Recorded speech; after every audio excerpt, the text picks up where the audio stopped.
this video, I'm going to talk about giving permission to pivot in your projects. Hey Sugar Snaps, welcome to the Textile Indie YouTube channel. If you are new here, we're in the middle of a 31-day challenge on building a creativity practice that is sustainable and that you can do every day. So if you want to follow along with us, there's an ebook in the description below. You can download that and follow along. Right now we're on day 22. You can start back at the beginning. I have a list of the videos in a playlist in the description. You can check those out.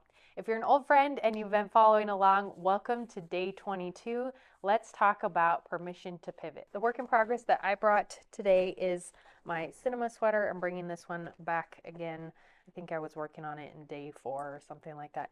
I still haven't completed it, so I'm gonna pull this one out. I realized after working on it the other day that I was supposed to be working decreases. So I found a decrease, and I think I'm supposed to have another decrease, so I'll have to figure that out and do one of those. Again, this is one of those things that if you don't take notes, you're not always going to remember where you left off, and that is the case right now for me. So this is my cinema sweater. This is a pattern from Kudavakika, and I'm knitting it in Knitting for Olive in their colorway Flamingo. I'm doing one strand of the merino yarn held together with one strand of the soft silk mohair. So this is knitting up into a really scrumptious, cozy fabric. Very excited to wear this and hoping to have it done well before the winter is over. Leave a comment below sharing what you're working on today. I'd love to hear. And what are you drinking? What drink of choice are you bringing to your cozy crafting 15 minutes? I'm going to read chapter 22 from the ebook aloud so that you can keep working on your whip. So let's either read along together or you work on your project while I read to you. Chapter 22, Permission to Pivot or Simplify Your Original Idea. In the creative world, flexibility is a valuable asset. As you progress with a project, your original idea needs to evolve. Granting yourself permission to pivot or simplify your concept can lead to more authentic and impactful work. Embracing the need to pivot or simplify. Creativity is not a linear process. As you delve deeper into a project, new insights, challenges, and inspirations may arise, prompting you to reconsider your initial approach. Recognizing when to pivot or simplify can help you create work that truly resonates with your artistic intent. Signs it's time to pivot or simplify. Loss of enthusiasm. If your excitement for the project has diminished, it may be time to explore a new direction. Overcomplexity. If the project has become overly complicated or unwieldy, simplifying can help you regain focus and clarity. New insights. Discovering new information or perspectives that challenge your original idea can prompt a pivot to better align with your goals. Feedback. Constructive feedback from peers or mentors may highlight areas for improvement or suggest alternative approaches. 5 strategies for pivoting or simplifying. 1. Reflect on your core vision. Revisit the core vision and purpose of your project. Consider what you originally set out to achieve and how your current direction aligns with those goals. This reflection can guide you in making adjustments that stay true to your artistic intent. 2. Identify key elements. Determine the essential elements of your project that must remain intact. Focus on preserving these core components while allowing flexibility in other areas. This approach helps maintain the integrity of your original idea while accommodating necessary changes. 3. Explore alternative approaches. Brainstorm alternative approaches or solutions that address your challenges. Consider pivoting or simplifying without compromising the project's core message or impact. 4. Test and iterate. Experiment with new ideas or simplified versions of your project. Testing and iterating can provide valuable insights into what works and what doesn't, allowing you to refine your approach before committing to a major change. 5. Trust your instincts. Trust your creative instincts and intuition. You know your project best, and your gut feelings can guide you in making decisions that align with your vision and values. 3 ways to overcome resistance to change. 1. Embrace flexibility. Recognize that change is a natural part of the creative process. Embrace flexibility as an opportunity for growth and exploration rather than a setback. 2. Let go of perfectionism. Release the need for for perfection and allow yourself to make adjustments without fear of judgment. Remember, creativity thrives in an environment of openness and experimentation. 3. Celebrate adaptability. Celebrate your ability to adapt and evolve. Acknowledge your willingness to pivot or simplify as a testament to your resilience and commitment to creating meaningful work. Granting yourself permission to pivot or simplify your original idea is a powerful way to navigate the creative process with authenticity and intention.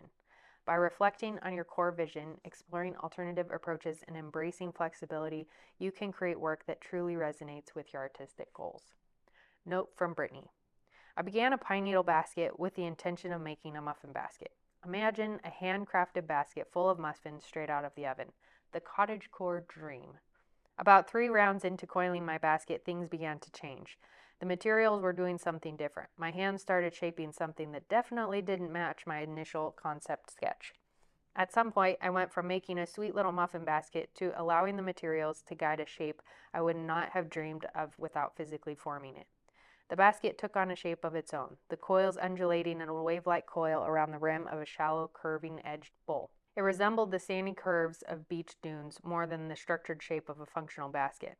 Not what I intended at all. The result is not as useful as a muffin basket would have been, but the experience of allowing the materials and the thoughts of the moment to dictate the outcome was an interesting and exciting experience. Question of the day. What project is pulling you in a different direction than you originally planned? How might giving yourself permission to pivot or simplify open up new creative possibilities?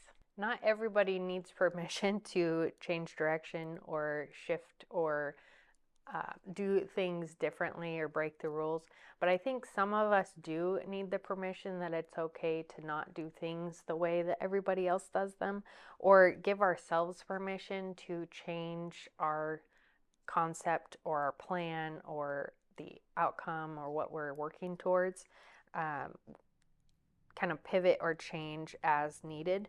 And I definitely know that for me, I need to allow myself space that if something needs to change or be simplified in order for me to be more successful, that is okay, that I'm not failing by doing that. It's just something that's going to make me more successful, maybe in doing less or in making it more achievable, more fun, more enjoyable.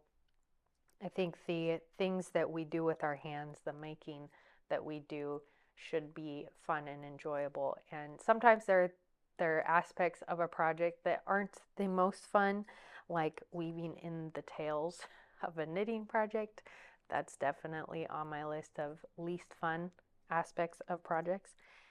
But even still, like, you get over those humps, and overall, I think the making is meant to be something that we enjoy. After all, we spend lots of our day doing things for work or doing things for our families or meeting our responsibilities, and making is an opportunity to do something that we enjoy and that fills us up. If we're doing it to try to achieve or meet somebody else's expectations or satisfy somebody else, then I don't think we're going to gain the benefits from a creative practice that we could if we were doing it for ourselves and to dig deep into what our interior world looks like. I do think it's great to be motivated by others and to be inspired by others and to gift things to others. But if that's all you're ever creating, then are you tapping your soul need or soul ability to create and stretch your creative abilities? I actually ended up pivoting this project a little bit, the January challenge. We created the ebook so that we could follow along with you and create a creative practice that's daily and sustainable, and just 15 minutes a day to settle into a project and keep projects moving forward so that you have designated time to make for yourself or do something for yourself. And I was originally planning to do a video every day to kind of go along with the ebook and be an additional motivator. But I realized as we started diving into the project that in order to do a video every day was going to be such a hurdle that I was not going to do it at all. So we decided to pivot and do 2 videos a week in order to kind of free you up to only have 2 videos to watch a week and have some more space or more time for the reflective time in your 15 minutes on the other days of the challenge. And that's in a time where I had to give myself permission that it's okay to not do a video every single day for the challenge. 2 videos a week is just as valuable. It's just a slightly different take on the same idea. So I hope you're enjoying the 2 videos a week and are able to follow along with them and with the ebook, and that your challenge is going well so far. You're developing a creative practice daily that you can continue to work on throughout the year and have be a daily thing so that you just continue to move forward and have the ability to pivot if need be. Today's quote is from Edgar Degas, who is a famous painter, if you're not aware. And the quote is, it's based around painting, but I think it applies to anything that's a creative skill or something that you develop a mastery of. He says, painting is easy when you don't know how, but very difficult when you do. It's kind of the concept of you don't know what you don't know until you learn more and realize that as you learn more and develop your skills, you start to realize how much you don't know, and then the thing becomes more complicated. It seems easy at first when you have the fundamentals, and then as you build on the fundamentals, it becomes more and more complicated. If you need something to watch to keep you company as you work on your whips the next few days, I have a video suggestion here and in the description below. Until next time, happy making, and I'll see you later. Bye.